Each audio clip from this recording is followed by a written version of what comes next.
Empire.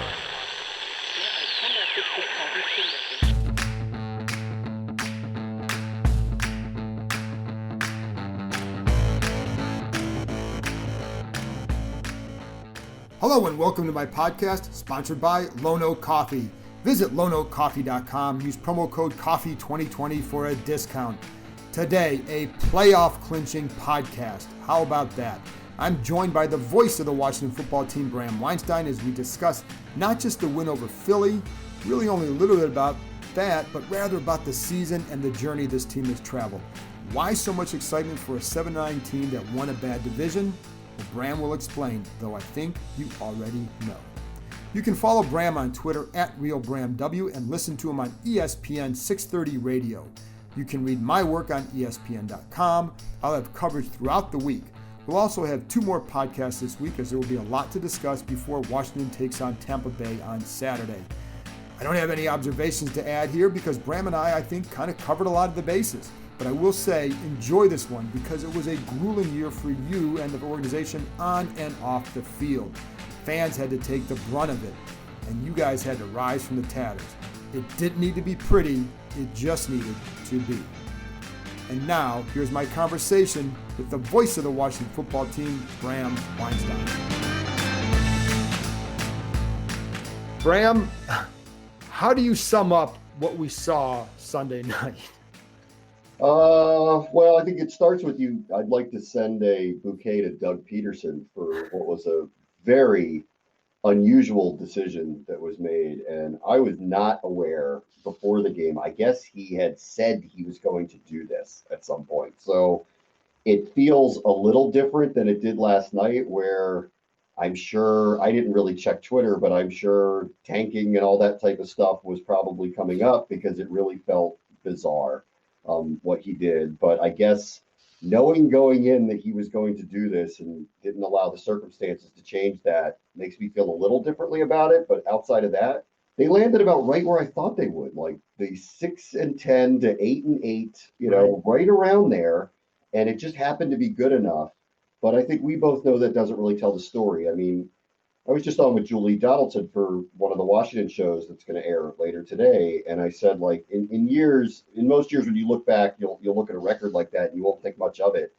This was a really special season. I mean, considering all the things they went through and the fact that they won their division, and I know some of that's by default because the other teams did not play well this year, but the fact that they won the division, considering what happened this year, and forget during the season, in the off season, Right. This is a pretty amazing accomplishment, really.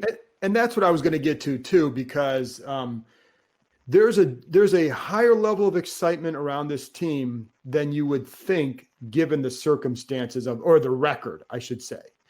And I agree with everything you say. And that was my story after the game, was about all they had been through, because that adds to the excitement level. But it does seem like there's different level of excitement. Why do you think that is, though? Is it just because of the journey, or is it because there's something that fans maybe see something different in this team going forward? I think everybody wanted something new. It was so overdue to do new. And everything about this is new. The helmets are new. The name's going to be new. There may not be a new name. There's a new coach. We were hoping for standards and practices that obviously didn't exist here for a while. I think we wanted to see some transparency in the organization. That started happening. There's like a trajectory going up. And then when you make a high draft pick and he turns out to be a hit, like the way this particular player has for them, and I don't even think I need to stump for him. I mean, I don't know how he can't be Defensive Rookie of the Year at this point. This has been everything you could have asked for. And then along the way, like any season, but in this particular one, they had some major bumps and they got through it. And here they are, and I know last night there's a lot of people, especially up in New York or other places, are going to look at this and go, Philadelphia laid down for them. And there's merit in saying that. Just all the people who are on their inactive list, the bizarre change to Sudfeld in the latter stretches of a 3-point game. It's an odd time to do something like that. And so I get that argument, but I don't think this is about one moment or a Doug Peterson decision. This is about a lot of things coming together. This was a 2-7 team, right? Never in the history of the NFL, at least in the Super Bowl era, had a 2-7 team made the playoffs. So they have survived a lot. and their quarterback epitomizes resiliency, and Chase Young epitomizes hope and direction and buy-in. And I just think there's so much to like about what we see. And there's a lot of questions in the offseason, and I'm glad that like all of the hard work got validated here. I mean, they could have hung it up.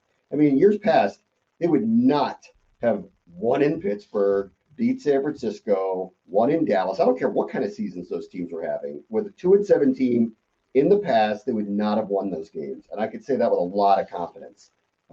Now, this is a very different team, very different group. And I think their hard work paid off. And even if it doesn't get past Saturday, which it looks like it's going to take a huge effort to try to pull that off, like just considering how hot Tampa Bay has suddenly gotten and kind of living up to their potential, I still think this is a massive accomplishment and feels a little bit ahead of schedule of where I think we hoped they would be. And it's funny because I had them at 6-10 this year for a record. So going 7-9 is not out of the realm of where I thought they could be. So it's not surprising. And I think the surprising part is the fact that the division was so bad. But having said that, they said 6-10. If you had laid out the scenario that Dwayne Haskins is benched after 4 games, Kyle Allen gets hurt, Alex Smith has to start 6 games coming off of what he did. And then, you have Gibson, gets hurt down the stretch and the coach has cancer. I think if you laid out that scenario for me before the season, I'm not going even to 6-10, 7-9. It's going to be a lot lower. Why do you think that they were able to overcome and push forward and win even? Again, forget the division. Winning 7 games this year was quite an accomplishment. Yeah, I point to, and I mean, only they can answer those questions, but I really do point to Rivera and Alex Smith as the people that I think that you have to center this around and go, well, if they're doing it considering their circumstances, what excuse do we have? And Alex Smith played off of an injury that should have ended his life as he knew it, let alone play football again. Like, he may never have walked normally again off of what happened to him. And he played football and played in 2021 and was part of a division winning championship team. And Ron Rivera coached through cancer. And as you documented when you got to talk to him and write about it, even the doctors told him that we thought you'd at least take a week or 2 off, and he never did. And so, and I wouldn't have blamed him if he did, because it wasn't even just the football. It was everything that guy had to shoulder this year. Like, he became the public face of organizational strife, even though he wasn't here. He became the public face of a name change and a brand change. He became the public face of how's this team going to deal with social injustice. And then, oh, by the way, he got cancer. And oh, by the way, there's a football season to play. And, the fact that I think those 2 people did what they did by example and didn't want to talk about it and didn't want to make a bigger deal than it was about it. And maybe Alex is, using the platform as he should, to be inspirational at some level. It didn't feel inorganic or manufactured. He didn't go out of his way to talk about what an inspirational figure he is. Follow me. You're going to, I'm your new life coach. Like, he didn't go in that direction. It was all really by example, quiet example of what hard work can do. And if you want to be there and it matters to you to put on the jersey and it matters to you to do it for one another, it became infectious. I mean, Morgan Moses had his best season in a very long time. He totally bought in this year.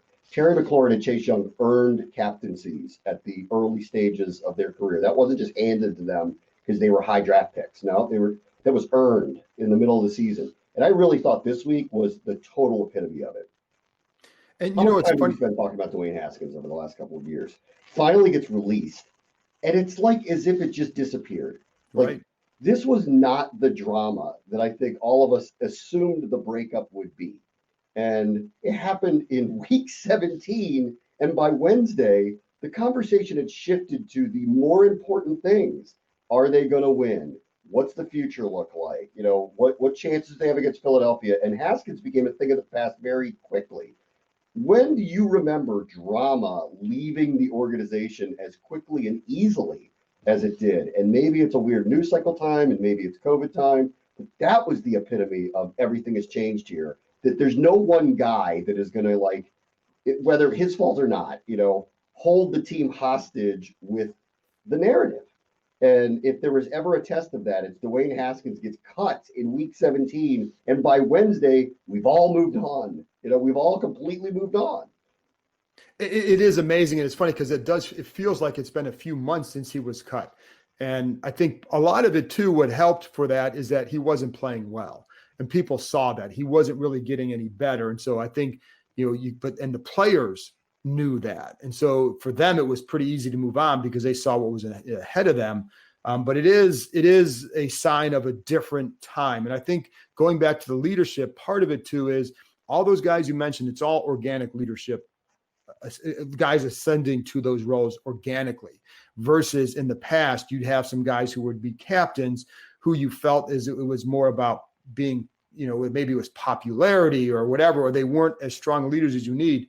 This team seems to have found those organically. And I think that has helped throughout this period. Yeah, I mean, I'm really excited about what the future looks like, including Saturday. I do want to see what they're capable of doing. I don't want to put anything past them anymore. I mean, I know, again, the record, nationally, people are going to look at it and think it's like a joke because they're going to look at 7 and 9 and they're going to be like, that team should be in the playoffs. They'll say whatever they want to say about it. I think you and I know the truth of it. This team fought hard to get where they got to. Where they got to, they earned, right? This has been as roller coastery a year as you are going to get. They earned their way to this. I think they played to their potential. Their record reflects the holes that they still have on their roster. It also reflects no off season. We consider that for a moment, no off season, and they got to where they got to. I'm really, I hate to use the word proud because it sounds very self-serving and it sounds very, team wants me to say that. But I'm like, for the first time in a while, and I think a lot of the fans probably feel this way, there's kind of a reason to get behind them on the field.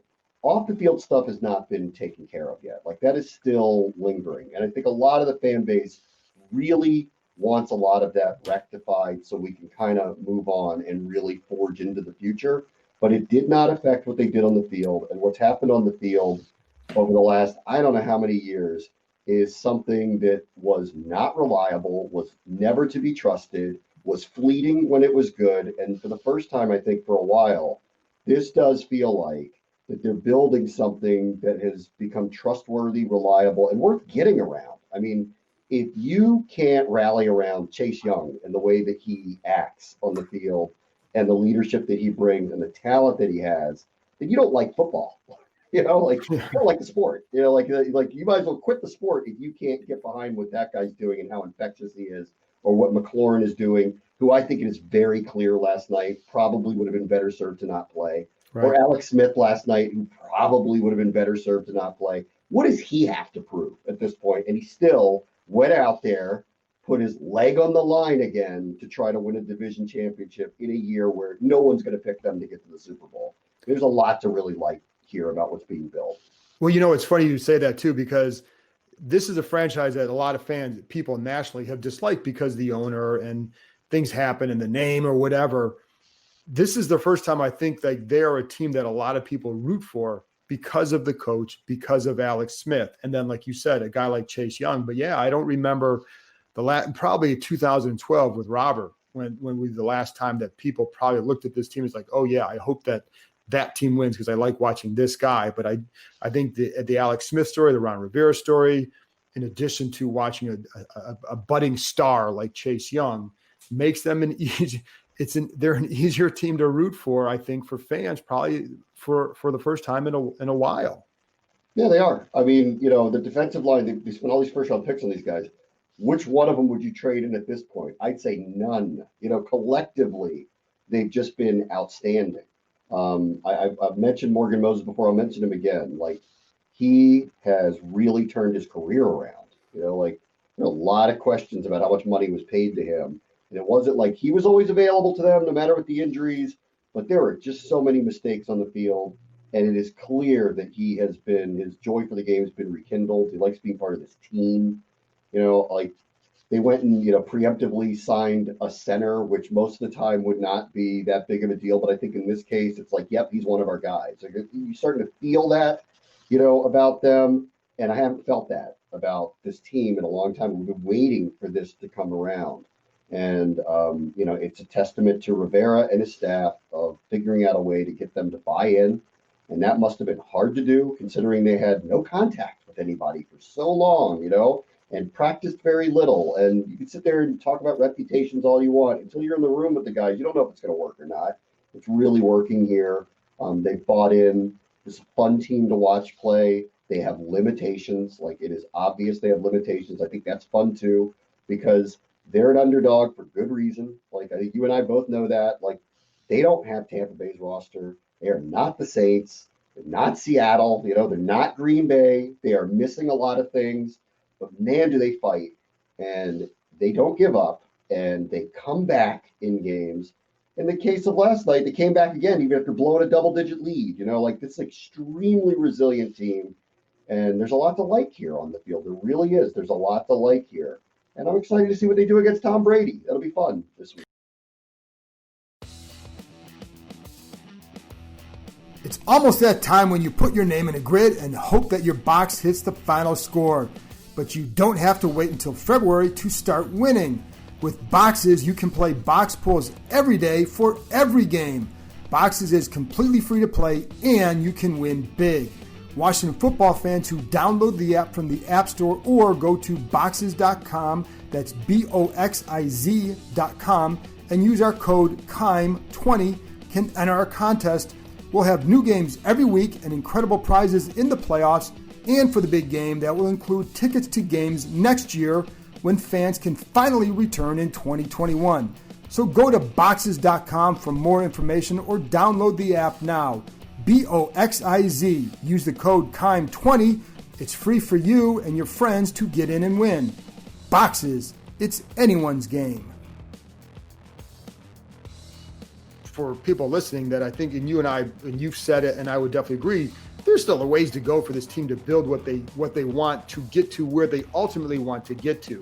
But this year, to me, was about laying a foundation more than anything else. Lay the foundation for how for standards, for what you're expecting from players, et cetera. That, to me, is what the best thing probably that they've done this season was they've laid that foundation. Another guy, too, to talk about the impact, Jack Del Rio.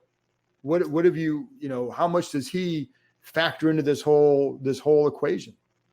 So that was hard to know because, he's actually, I don't know what your experience has been with him, but because of all the COVID protocols, we just have very little access.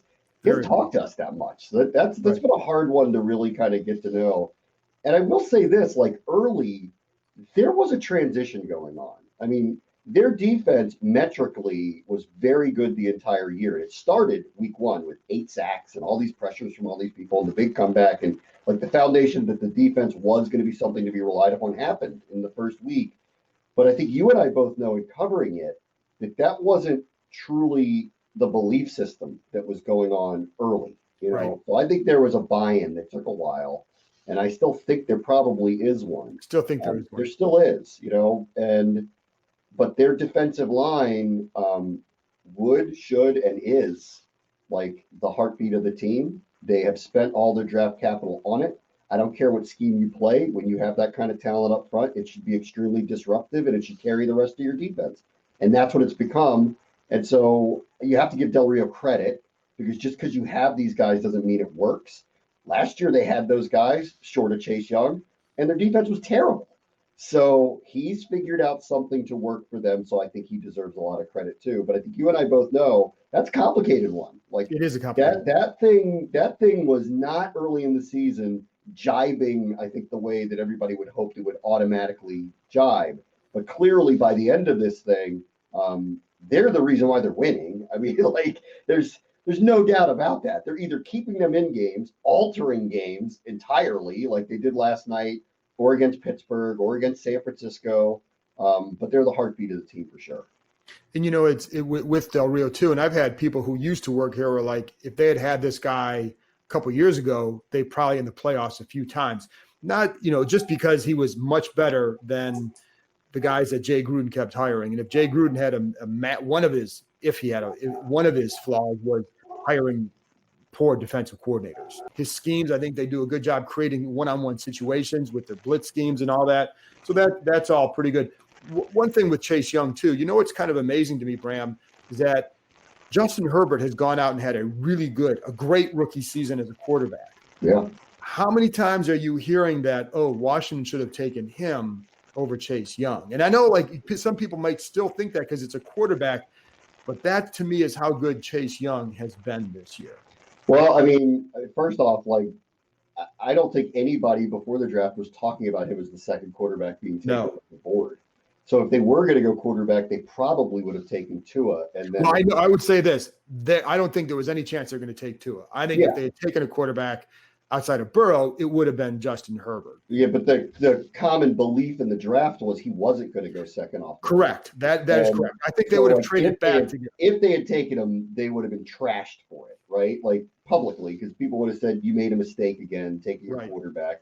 And then, add in, they had just used a first-round pick on a quarterback the year before. It really felt like it would have been short of a Trevor Lawrence situation. Or in the case of Burrow, had they had the number one pick, I think they would have to seriously think about it, because I think the consensus was you can't go wrong with this person.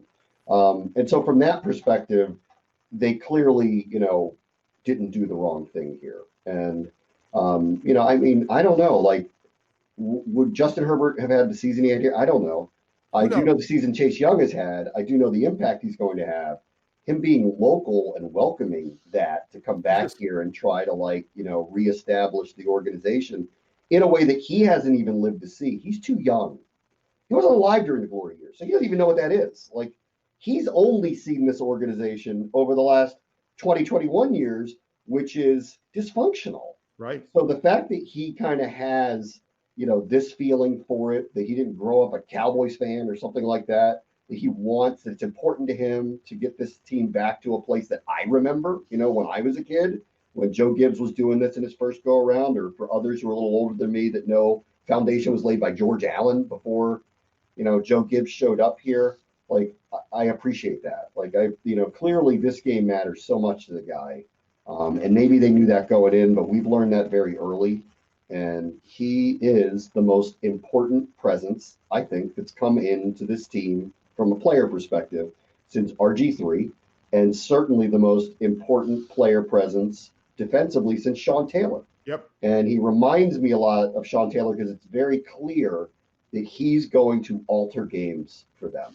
And if this is what it is as a rookie, I can't wait to see what it is year 2, year 3, year 4, when he actually figures the game out, figures teams out, figures opponents out. This is what's happening now. What's it going to be in a few years, assuming he stays healthy? And I think that to me, I go back to what we talked about earlier, the infectious personality that he has, because I think that's a big part of who he is. He's got a star power already that, when Sean Taylor was a rookie, Sean was kind of up and down as a rookie, made some big plays, but also there were times they talk about the mistakes he made. But Sean didn't want to necessarily didn't want to be the face of that defense, that franchise, where Chase Young seems very comfortable right now. And then I think Taylor would have gotten to that point.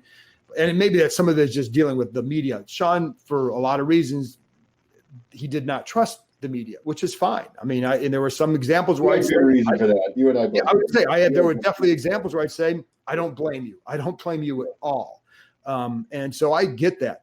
But Chase Young is very comfortable being, I think, a public face of a franchise that needed a guy like him to become one. And so I think that's a good time for them. Last thing then, as we look ahead to Saturday, this, as you said, Brady is playing really well. That offense is playing really well.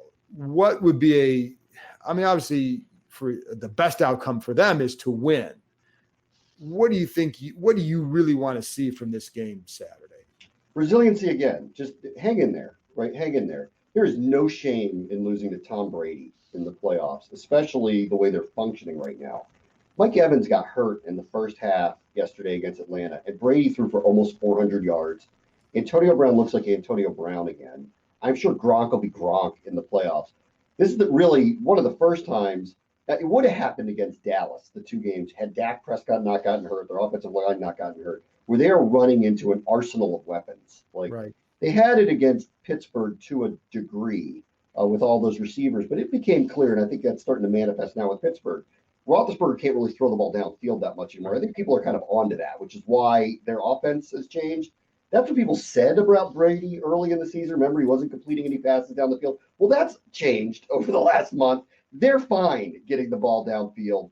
So they are facing, by far, the most explosive team they've faced all year. And it's not close, right? It's not even close. So it's not just about the defensive line. All these people are going to say all these things about, like, well, he's immobile and good luck getting away from Young and Sweat and all that stuff. He's been immobile his whole career, Right. and he's the best quarterback ever. So this one's on the secondary. Yep. Can they cover these guys? Like, that is going to be a real question this weekend. Can they cover these guys? And that's just the football stuff of all this. And then, look, even if they can, and they can limit them to the low 20s or something like that, like they do with most teams, can they score enough to actually win the game? Because, look, the offense, it is running on fumes with Alex Smith with his injury, and Antonio Gibson looks pretty good, but it's not where it was, and we know why. McLaurin has a high ankle sprain. I mean, their best performers are all injured at the same time. The fact that they're even here is amazing, considering their offense was bottom third of the league coming into it, and now their three best players are all banged up, So I just want to see them hang in there, and I assume they will. They're not going to lay down to anybody. I assume they will. And last week, I think you and I talked about this on my show, and I said, I was very surprised to hear Ron Rivera say, we're playing with house money this week, heading into Philadelphia, because I'm sitting there going, you're the one that was telling us, like, in week 4, you're playing for the playoffs, you're playing for the division. Here it is, silver plattered for you. Like, why would you not expect to win? And then once the inactive sheet came out for Philadelphia, I'm like, you've got no excuses now. Like, you have to go beat them. And they did, and they did. This feels house money to me.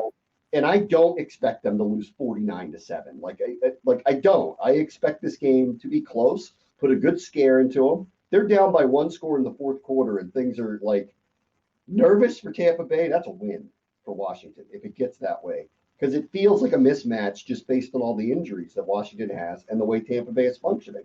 So I want to be realistic about it. They go out there and win, though. I don't know how I'm going to feel, Sunday morning if they actually pull that off, because that would be, to me, the surprise of this whole thing in the whole season.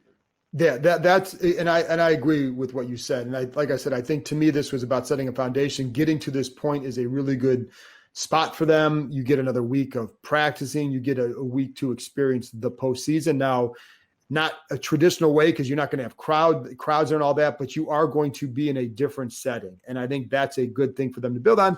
And then you get guys like, again, with Chase Young, McLaurin, and those Alabama guys, they're used to being in postseason games, and they're used to knowing how to build off those in the offseason. So, I think they've created momentum for themselves for the offseason, and I think that's a good spot for them to be in. And I'm with you. Last thing I'll say on this too, with the coverage, you can only get to Brady if you give him reason to pause in the pocket. And you only do that through your coverage, whether it's mixing something up, whether it's playing tight or whatever, because otherwise that rush is not going to get a chance to get home, because he'll get the ball out, because that's what he's always done. When he's had problems in his playoffs, it's usually like Baltimore would blitz him and get to him and rattle him. That's going to be the big key. But that, I think, relies on coverage being good enough to create some sort of hesitancy to allow that front to get there. And this team is not blitzed a lot. I mean, they're very selective about it. So they're pretty good with it, though. But yes, they're pretty good with it, but they're selective about it. And to your point about how Baltimore had success with him, you got to bring the house on this guy. He's not going anywhere. You got to force him into mistakes, and it's a risky game to play. He's the best ever to play the position, and it's and that's why he doesn't lose very much, right? But in this case, it does feel like bringing 4. Even if that's your best option here, because you're trying to keep people in coverage, you don't want to get beat deep by any number of weapons that they have. It does feel like fool's gold. Like, you got to go get this guy. Like, you have to, and we'll see what happens this week. And you can create some zone blitzes where you're rushing 4, you drop one of the ends. They'll do that on occasion too. So there's things, but Brady is playing that offense seems to be playing at a high level. This is the best group that they're going to face. So it is a major challenge. But again, that's for another day. We'll get into that later in the week. Bram, I think for now, I tell Washington fans, just go enjoy this and appreciate what's happened here, and you can build some excitement for the future, rightfully. And then we'll see what happens in the offseason. Long way to go with that. We'll get into that later. Bram, thanks for coming on. Thanks.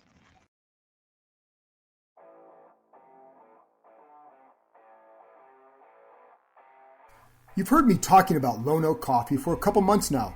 Let me tell you a little bit about who they are and what they're about. Lone Oak Coffee is based in the Shenandoah Valley, just a nice bunch of people who are open for business during this trying time. Just look at their website, loneoakcoffee.com, and what do they highlight? Their core values of quality, family, transparency. They work with co-op farmers from all over the world to source their beans. They also support small farmers to find the right beans. During this pandemic, one of my saving graces has been grinding my beans from Lone Oak Coffee and taking a few minutes before the day to savor the coffee, get my mind right. Put a little jazz or Frank Sinatra or Louis Armstrong on in the background, it's even better. I've enjoyed all their blends, but among my favorites, the Ethiopian Guji, love the berry flavor, the Mexican Chiapas, and their house blend. Start your day off right with Lone Oak Coffee. Visit loneoakcoffee.com, that's LONEOAK coffee.com. Use promo code COFFEE2020 for a discount. You can thank me later. That's it for this episode. Thanks to Bram for joining me, and thank you for listening. You're a loyal group, and I'm glad you've been able to enjoy what's going on. And thanks to Lone Oak Coffee for their continued sponsorship. I wouldn't steer you to them if I didn't think they had a great product. We'll be talking about the Bucs on the next episode with ESPN's Jenna Lane. Talk to you next time.